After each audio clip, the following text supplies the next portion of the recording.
2024 లేదా 25లో డిగ్రీ లేదా బీటెక్ చదివారా? సాఫ్ట్‌వేర్ జాబ్ కోసం ఎదురు చూస్తున్నారా? అయితే కోడ్ జ్ఞాన్ 100 డేస్ కోర్సులో చేరండి, జాబ్ సాధించండి. Welcome to Suman TV. నేను మీ సుమన్ టీవీ నాగ్.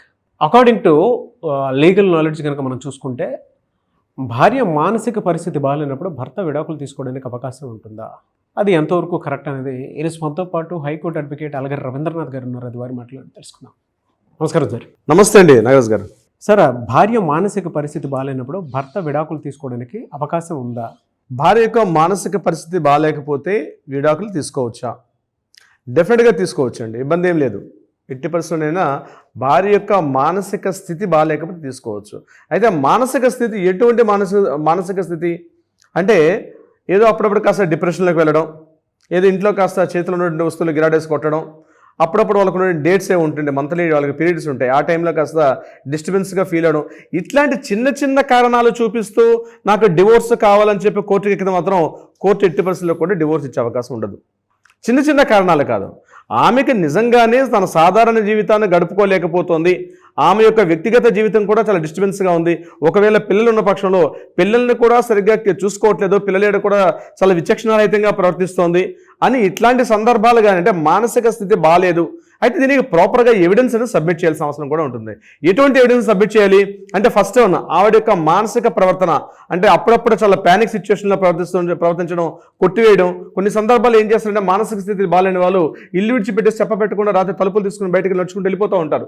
ఇటు వెళ్ళిపోతారో తెలియదు, ఇప్పటికీ వస్తారో తెలియదు, మరలా తన ఇంటికి గుర్తొస్తే వస్తారు, లేకపోతే ఇట్లా నడుచుకుంటూ వెళ్ళిపోతుంటారు, నిద్రలో నడుచుకుంటూ వెళ్ళిపోతుంటారు. కొన్ని సందర్భాల్లో విచక్షణరహితంగా పిల్లల్ని కొడుతూ ఉంటారు, భర్తను కొడుతూ ఉంటారు, తన వేసుకున్న వస్త్రాల మీద కూడా తనకి ఒక రకమైనటువంటి ఒక స్థిరంగా ఒక అజమాయిషి కూడా ఉండదు, తన ప్రవర్తన కూడా తెలియదు, తను తీసుకున్న ఆహారం కూడా తెలియదు. అంటే పూర్తిగా మెంటల్ డిస్టర్బెన్సెస్ కండిషన్స్ అనమాట.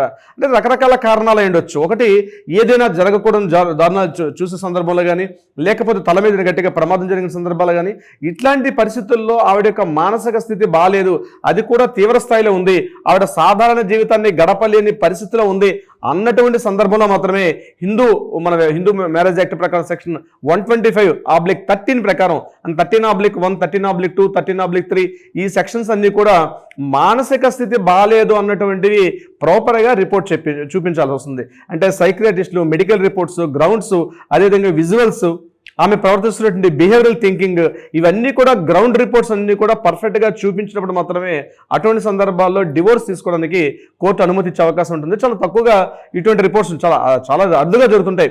ఏ 10 కేసుల్లో 100 కేసుల్లో కనీసం ఒక 10 కేసులు బహుశా ఇట్లాంటివి ఉంటాయేమో. అంటే మానసిక స్థితి బాగాలేదు అని చెప్పేసి కోర్టు వారికి మనం పూర్తిగా దానికి ఎవిడెన్స్ చూపించగలగాలి. అటువంటి స్థితిలో మాత్రం ఉంటుంది. ఇంకొకటి, మానసిక స్థితి బాగాలేదు అంటే తనకి ఎటువంటి ఆధారం లేదు, అంటే మానసిక స్థితి బాగాలేదు కాబట్టి సింపుల్గా ఆమెకు డివోర్స్ ఇచ్చేసి నేను నా తరఫున నా పని నేను చూసుకుని వెళ్తుంటే కుదరదు. ఎందుకంటే మ్యారేజ్ చేసుకునేసరికి ఆవిడ మానసిక స్థితి బాగుంది, ఆవిడ పిల్లలు కలిగారు, ఇటువంటి అన్ని రకాల గ్రౌండ్ రియాలిటీస్ని పరిశీలిస్తారు. ఒకవేళ మానసిక స్థితి బాగాలేకపోతే ఆవిడకి మెంటల్ రిహాబిలిటేషన్ సెంటర్లో ఆవిడ అడ్మిట్ చేయడం కానీ, ఒక అండర్ ద మెడికల్ ఒక ట్రీట్మెంట్ ఇప్పించడం కానీ, అట్లాంటివి కూడా ఇప్పించమని చెప్పి చూపించాల్సిన పరిస్థితి కూడా కోర్టు సజెస్ట్ చేస్తుంది. అంతేగాని డివోర్స్ అంటే జస్ట్ ఆమె హెల్త్ బాగాలేదు, ఆ మెంటల్ కండిషన్ బాగాలేదని సూచిస్తూ డివోర్స్ అప్లై చేయడం కాదు, ఈ యొక్క గ్రౌండ్ రియాలిటీస్ అన్ని కూడా పట్టించుకోవాల్సిన పరిస్థితి కూడా వస్తుంది. నాగరాజ్ గారు, అంటే భార్యకి మెయింటెనెన్స్ వచ్చేటువంటి అవకాశం ఉంటుందా ఆ పరిస్థితుల్లో, సిచ్యువేషన్లో డివోర్స్ తీసుకున్నప్పుడు? ఆ మెయింటెనెన్స్ ఆమె క్లెయిమ్ చేసుకునే హక్కు తప్పనిసరిగా ఉందండి. ఆమె మానసిక స్థితి బాగాలేదు కాబట్టి నేను మెయింటెనెన్స్ ఇవ్వను అని చెప్పి తప్పించుకోవడానికి ఎట్టి పరిస్థితుల్లో అవకాశం లేదు. ఆవిడ మెడిసిన్స్ ఖర్చు, expenditures, hospital expenditures, at the same time ఆవిడకి కావాల్సిన ఫుడ్, షెల్టర్, క్లాత్ కూడా ప్రొవైడ్ చేయాల్సిన బాధ్యత, మెయింటెనెన్స్ ఇప్పించాల్సిన బాధ్యత కూడా ఈ భర్తకు ఉంటుంది. అంటే డివోర్స్ తీసుకొని నేను ఆమెను కాస్త రోడ్డు మీద విడిచిపెట్టేసి వెళ్ళిపోతానంటే కుదరదు. ఆవిడ పూర్తిగా ఎంత చదువుకున్నప్పుడు కూడా ఆవిడ కాస్త జాబ్ చేసి, ఇంతకుముందు ప్రీవియస్ జాబ్ చేసింది కానీ ఇప్పుడు తన మెంటల్ కండిషన్ బాగాలేదు కాబట్టి ఇప్పుడు జాబ్ చేసే పరిస్థితి లేదు. అటువంటి సందర్భంలో కూడా మెయింటెనెన్స్ అనేది తప్పనిసరిగా, ఇంటర్ మెయింటెనెన్స్ కావచ్చు, అలిమోనీ కావచ్చు, ఇట్లాంటి తప్పనిసరిగా కోర్టు ఇచ్చే ప్రయత్నం చేస్తుంది. ముఖ్యంగా మెంటల్ కండిషన్ బాగాలేదు కాబట్టి మెంటల్ అంటే ఒక రిహాబిలిటేషన్ సెంటర్లో అడ్మిట్ చేసి వాటికి కావాల్సిన ఖర్చులు కూడా, ఎక్స్పెండిచర్స్ కూడా హస్బెండ్ నుంచి వసూలు చేస్తారు. ఇక్కడ హస్బెండ్ నాకు ఇన్కమ్ లేదు, నేను ఆయన సరిగ్గా చూడట్లేదు, మీకు డివోర్స్ ఇస్తాను, వేరే పెళ్లి చేసుకుని వెళ్ళిపోతాను అని తన స్వార్థాన్ని చూసుకుని వెళ్ళిపోవడం కాకుండా ఆమె యొక్క పూర్తి మెడికల్ ఎక్స్పెండిచర్తో సహా ఆయన మెయింటైన్ చేసే బాధ్యత కూడా కోర్టు ఈ సదరు భర్త గారికి కూడా ఇచ్చే అవకాశం కూడా ఉంటుంది. మెయింటెనెన్స్ తప్పించుకునే అవకాశం ఎట్టి పరిస్థితులు లేదు నాగరాజ్ గారు. కొంతమంది కావాలని భార్యని ఇరికించేటువంటి వాళ్ళు ఉంటారు, కొంతమంది ఏమో పరిస్థితిని అర్థం చేసుకుని ముందుకెళ్దాము అని అంటే ప్రాపర్గా వాళ్ళు ఏదో డిజార్డర్తోటో సంథింగ్ దానితోనో సైకలాజికల్ డిజార్డర్తోనో బాధపడుతూ ఏ విధంగా ముందుకెళ్ళాలి అని ఆలోచించి చెప్పిన వాళ్ళు ఉంటారు.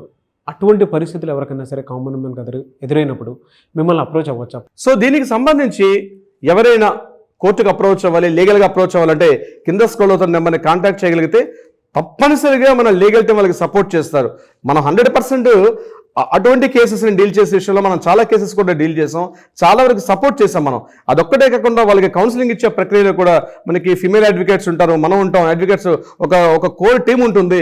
వాళ్ళని పిలిచి కౌన్సిలింగ్ పిలిచి మ్యాక్సిమం డివోర్స్ ఒకటే కాకుండా వారికి ఏదైనా అవకాశం ఉంటే కౌన్సిలింగ్ ఇచ్చి మళ్ళీ వాళ్ళ ఫ్యామిలీని నిలబెట్టే ప్రయత్నం చేస్తాం. మరి కాన్పట్ ఇంకా తప్పనిసరి పరిస్థితులు అంటే 100% రవీంద్రనాథ్ అడ్వకేట్ తప్పనిసరిగా అన్ని విధాలా సపోర్ట్ చేస్తారు. కౌన్సిలింగ్ చేయడం ఇంపార్టెంట్. వచ్చిన ప్రతి వ్యక్తి కూడా సలహా సంప్రదింపులు, అదే కాకుండా కోర్టులో ఏదైనా వివాదాలు ఉన్నాయి వాటికి పరిష్కరించే దిశగా కూడా ప్రయత్నం చేస్తున్నాం నాగరాజ్ గారు. ఇలాంటిది ఒక డిజార్డర్ తోటి ఎవరైనా సరే ఇబ్బంది పడుతున్నారు అనుకున్నప్పుడు పిల్లల విషయంలో చాలా కేర్ తీసుకోవాలి. ఆ విషయంలో ఎలా ఉంటుందండి? పిల్లల విషయంలో కేర్ తీసుకోవడం తండ్రి యొక్క బాధ్యత. నేషనల్ గార్డెన్ తండ్రే కాబట్టి తండ్రి యొక్క బాధ్యత నేషనల్ గార్డెన్ తీసుకోవాలి.